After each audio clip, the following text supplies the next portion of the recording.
What up, players? It's World Boss Tay up in this mug. Guess what I'm doing? I'm doing an unbooking of the book Legion for the Horus Heresy series because I just finished it and oh my gosh, it was so good. I had to do a review for it right now while I'm sitting in line at my McDonald's waiting to get some French fries, some golden crispy, fresh American McDonald's French fries. And I thought I'd talk a little bit about the book, what I liked about it, what I didn't care for, and an overall review. So here we go, my review for the book Legion. Sorry I don't have my laptop out. I was watching the last video that I made and I saw that it was just kind of, you know, blah looking at the picture. So, you know, I thought I'd change it up. Also, just like the Alpha Legion that the book is centered around, this video is an enigma wrapped in a mystery. Why am I sitting here in line filming this? Why is this line taking so long? Who knows? Will I be able to finish this video before I get to the ordering station? That'll be exciting. Alright, so Legion. The book focuses around, like I said, the Alpha Legion, but more than that, it introduces some very important recurring characters.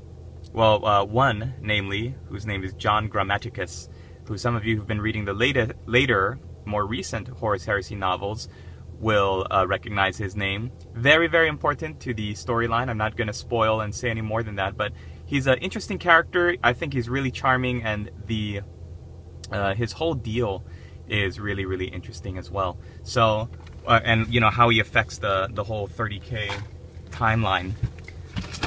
So, he gets introduced in this one. We get to see a little bit of him, and you get to meet some Imperial Guard troopers of the army the Imperial Army that is hanging out over here in this world that is trying to fight off an insurrection, and you really, really get a good feel for the character of this army.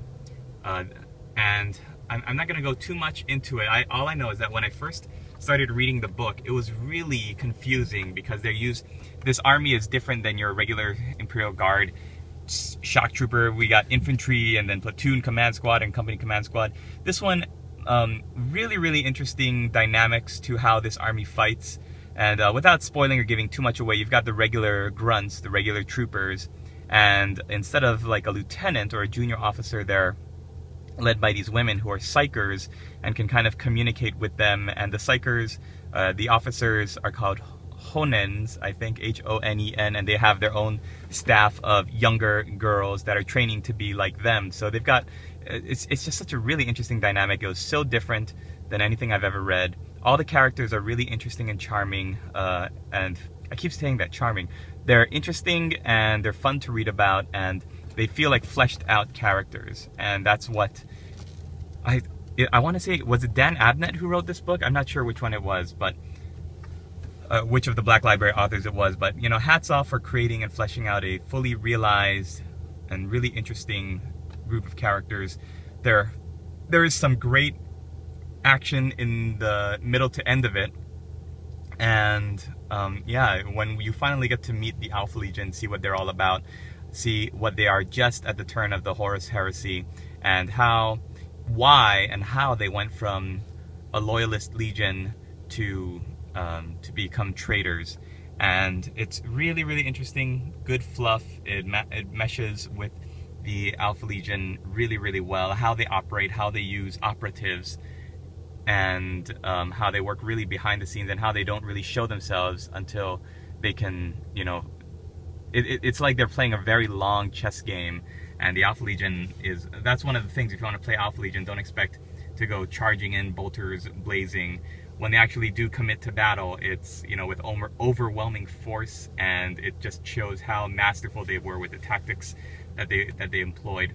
I really wish there was a little bit more about them in the 40K Chaos Codex, because they're so good. Their style of fighting is so different from every other legion.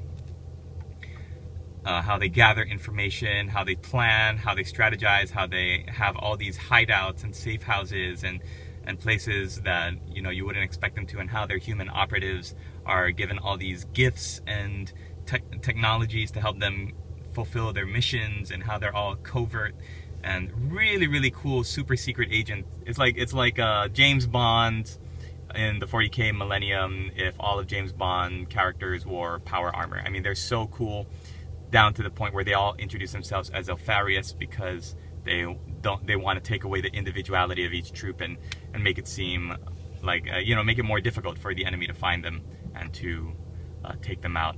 So just like the Hydra, after which they are named, you cut one head off and 2 more grow in its place, or it keeps regenerating. You can never be sure how you kill it. The Alpha Legion, really interesting chapter, and now I'm looking forward to painting them.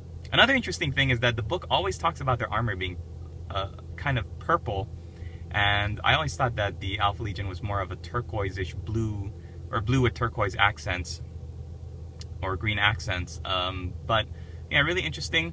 I think the best character, I can't even remember his name now, was one of the humans. I mean, the humans characters in this book were really, really good, really interesting to follow. I enjoyed it very much. Did you like Legion? I know a lot of people didn't care for it because it wasn't all run and gun action like most of the other Horus Heresy books leading up to that point, and the characters were a little bit harder to get behind.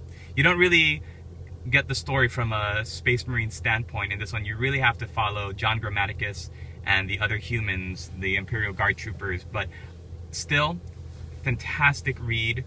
You get to meet what were they called? Not the Coven, the Cabal. The Cabal also make their first appearance in this book, as well as John Grammaticus. And so if you are a fan of the whole series, and if you've been getting into the later books like I have, I want to go back to the beginning and are trying to read it from the beginning, I highly recommend Legion. Grammaticus, fantastic character, really well written, and all of the other characters are as well. Like I said, there's this one fight scene near the end, this battle scene that's just page after page of just action and adventure and just, massive epic scale fighting, and it's just really unbelievably cool. There's some slow parts in the middle, but most of it is a lot of just back and forth and intrigue and sabotage and seeing who's the smartest on the battlefield. So yeah, it looks like we are almost at the ordering window, so I'm gonna cut it off here. And I'm really having fun getting my way through these Horus Heresy books. I bought a bunch of them on my iPhone here, and I can sync them up between my iPad, my computer, and my laptop, my Apple computer. Really great investment, I think, with the cloud. And yeah, I think I might do a separate video just talking about that, because I used to buy all my books in soft cover, and I just got stacks and stacks of these books, and yeah, they're just not really sometimes convenient to be carrying around with me. And sometimes if I'm at a stoplight, or hey, even if I wasn't filming this video, guess what I would be doing with this phone right now? I'd be probably reading the next book in the Horus Heresy series. So really convenient to have it on the go. I still miss the feel of a good paperback in my hands, but this is definitely a close second. So thanks for watching, everybody. Hope you enjoyed this little unbooking of the Horus Heresy. Mine. And stay tuned for the next one. Latest play.